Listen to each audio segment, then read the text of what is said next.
kita kembali diberikan kesempatan untuk beraktivitas, dan kita bersyukur pada Allah bahwa aktivitas yang kita jalani dipandu oleh iman yang Allah tanamkan dalam jiwa kita, sehingga dengan kehadiran iman itu seluruh aktivitas kita dipandu untuk bisa digunakan secara baik.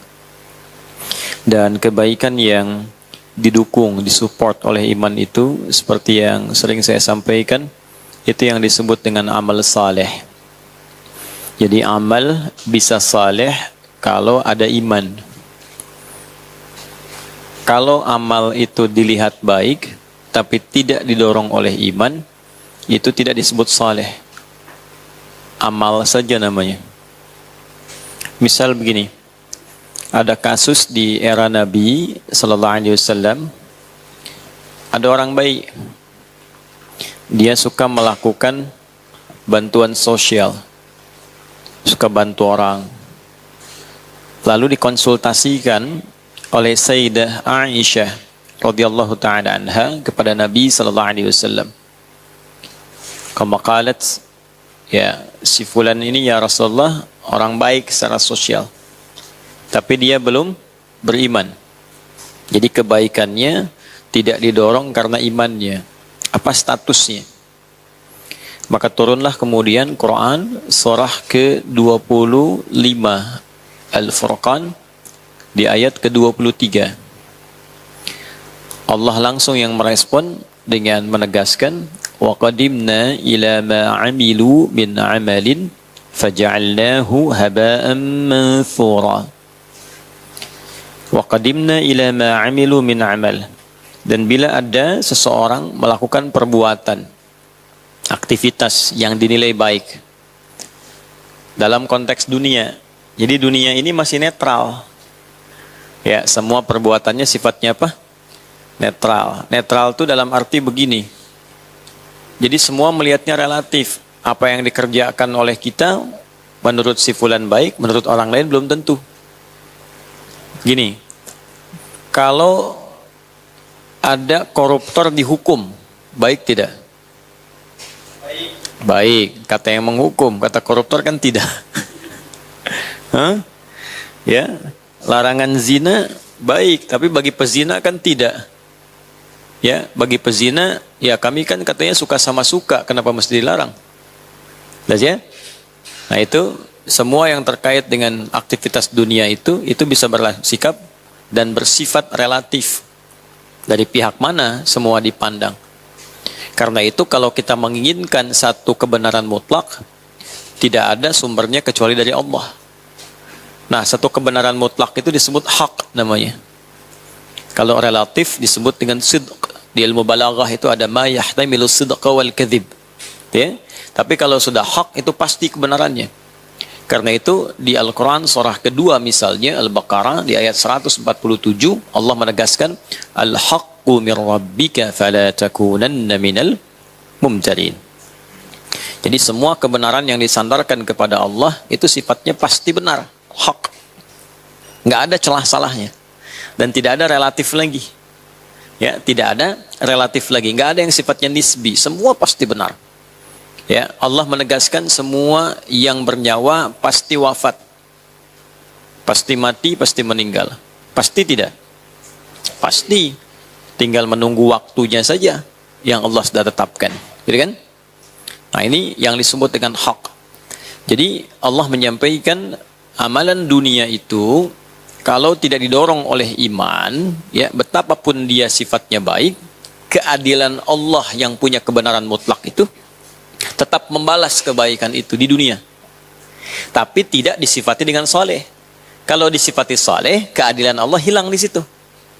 Kan? Sebab tidak menempatkan sesuatu sesuai dengan tempatnya. Lalu apa bedanya orang beriman yang berbuat baik? Dia punya iman, berbuat baik. Ada yang nggak punya iman, berbuat baik.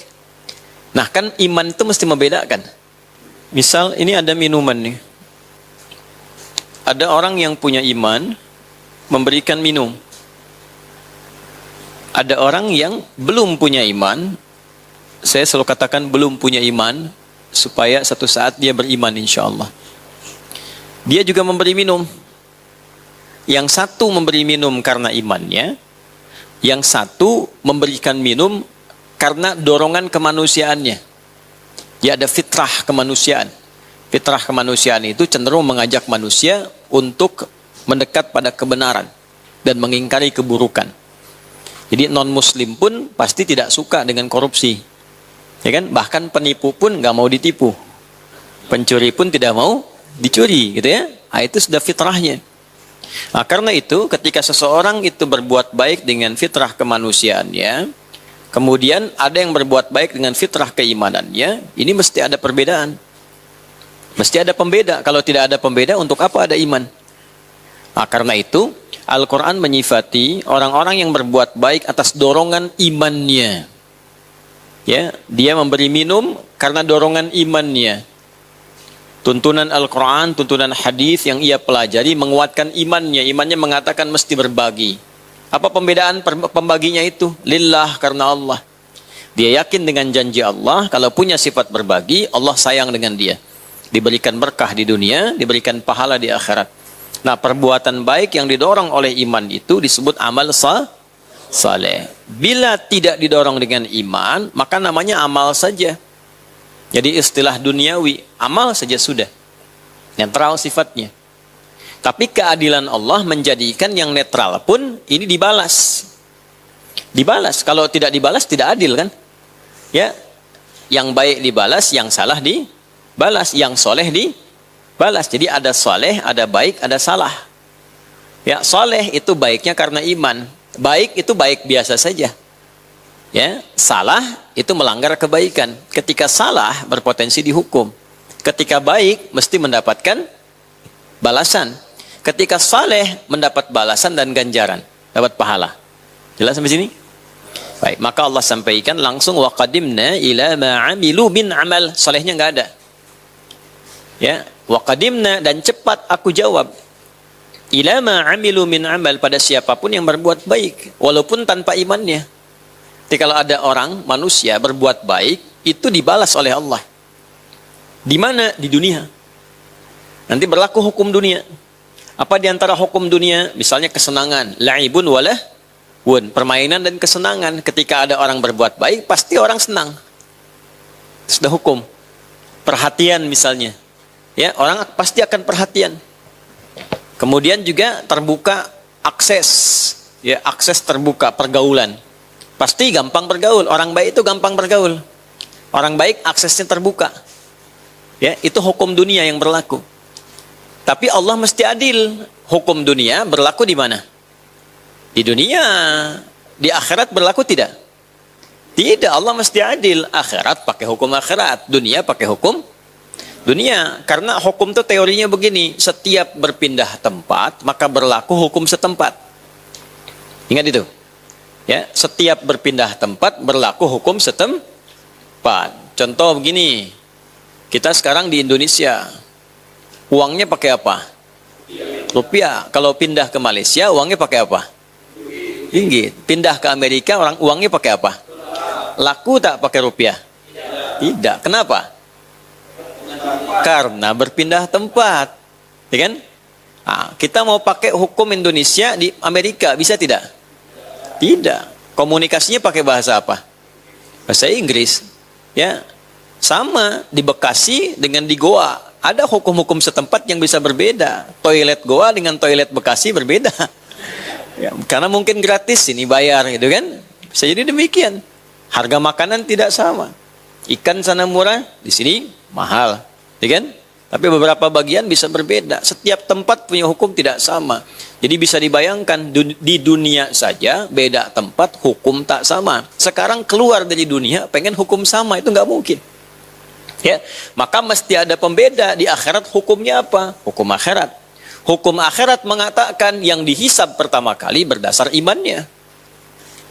Ya, kalau tidak ada iman tak punya nilai. Misal gini, debu itu punya nilai nggak debu? Punya. Kapan? Gimana cara kita mengetahui sesuatu punya nilai? Digunakan apalagi? Manfaat, apalagi? Benda itu kan sesuatu. Kapan punya nilai? Kalau diukur, Ya, diukur. Ukuran itu ada dua nanti. Ada ukuran panjang, ukuran berat. Ya, emas itu nilainya berubah kalau ditimbang. 1 kilo dengan 1 gram sama tidak? Beda. Mahal mana? Kenapa bisa mahal? Karena punya ukuran, ada beratnya. Tuh kan?